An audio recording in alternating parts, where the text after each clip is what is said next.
Next, I'm going to talk about my belt. I wore the Blue Force Gear grid belt. I'll kind of highlight everything I have attached to it, what I ran. The grid belt's solid belt. It does come with the inner and the outer. The inner belts there has just a little bit of padding, not a ton, but enough for what you're doing. I don't like a ton of padding. It tends to add bulk and get in the way. I do have the upgraded Cobra Buckle on my belt. I highly recommend the Cobra Buckle.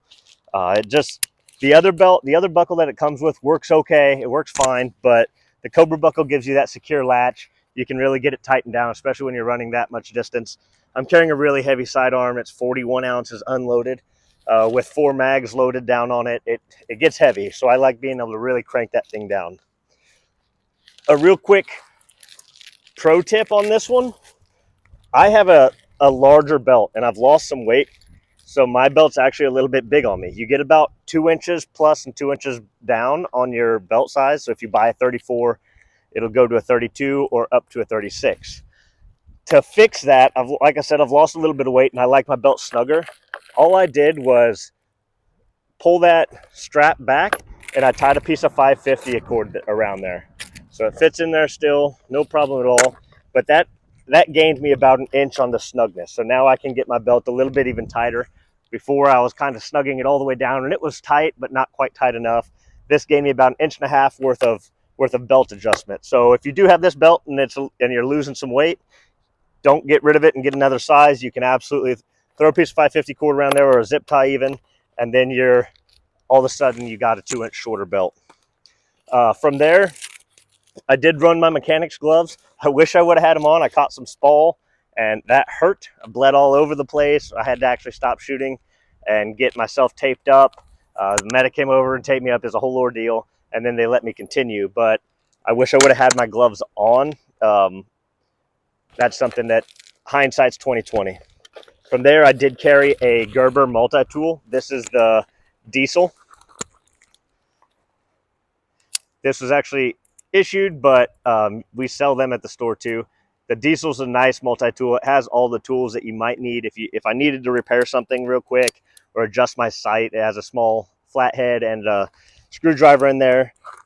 Solid multi-tool. I actually used it to pull the piece of copper out of my finger, so it did get use. I do have the Safariland. It's a 6000 series holster.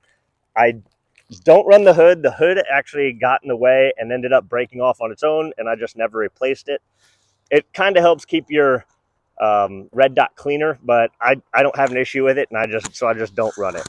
I do have it on a QLS system, so I can swap my holsters out, and I can run a different firearm if I want to. I run a couple different sidearms, so that makes it really nice with the Blue Force Gear platform, and of course the leg strap.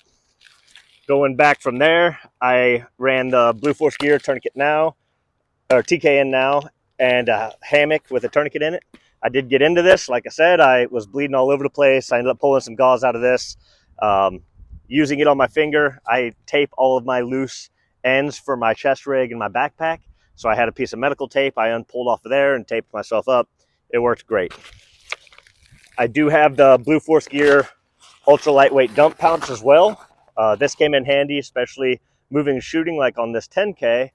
You're going to keep running after you finish shooting. So I was throwing my empties into the dump pouch, and then on my move, I would reorganize my magazines, get empties into the backpack, get my belt and my chest rig filled up. So the dump pouch definitely came in handy while I was actually shooting and moving. I didn't have to go back and collect mags. I was just able to continue on down the course. And then from there, I do have the 10-speed, the Blue Force Gear 10-speed Whisper Series pistol holders. I do have some complaints with these. They work good. I didn't have any issues. I did lose one magazine though. I wish there was like a little piece of rubber or something on the inside. I left mags in these for a long time, and I think I stretched them out, so that part of that's my fault. But with my rifle slung, when I do a transition and bring my rifle around, sometimes it would catch the magazine and pull it out. And that's not a a Blue Force Gear problem. I've done it with HSGIs. I've done it with G codes. I've done it with all kinds of magazine holsters, but this one seemed to slide out a little bit easier than I would like. Still a good product. I'm going to keep running them. It wasn't a big enough deal to swap out. I do think it was part of my placement. I was running 4, so I had one that was really far back, and that's the one that kept catching. So all I did was take one out. I ran 3 magazines. I didn't have problems the rest of the day. But overall, solid product. They are ultra lightweight, so that goes for something. When I did finally empty my magazines out of ammo, it felt like I was super, super lightweight on my feet. The grid belt itself is very lightweight, the ultralight dump pouch. Overall, my belt was not a problem at all. I felt like I could run really easily. It didn't hinder my mobility. It is a heavy firearm. Like I said, my handgun empty is like, I think it's 41 or 43 ounces. It's heavy. It's full tungsten frame. So that alone is the only issue I had. But as far as the belt goes, it was very comfortable. It fit well. So there's my belt. Let's move on to another piece of gear. Check this out. Blue Force grid belt, and a lot of the Blue Force gear is all available at Plan C as well. That's kind of funny. It's covered in blood from my finger on the backside. But the Blue Force grid belt is a go. It was a very, very comfortable run for me.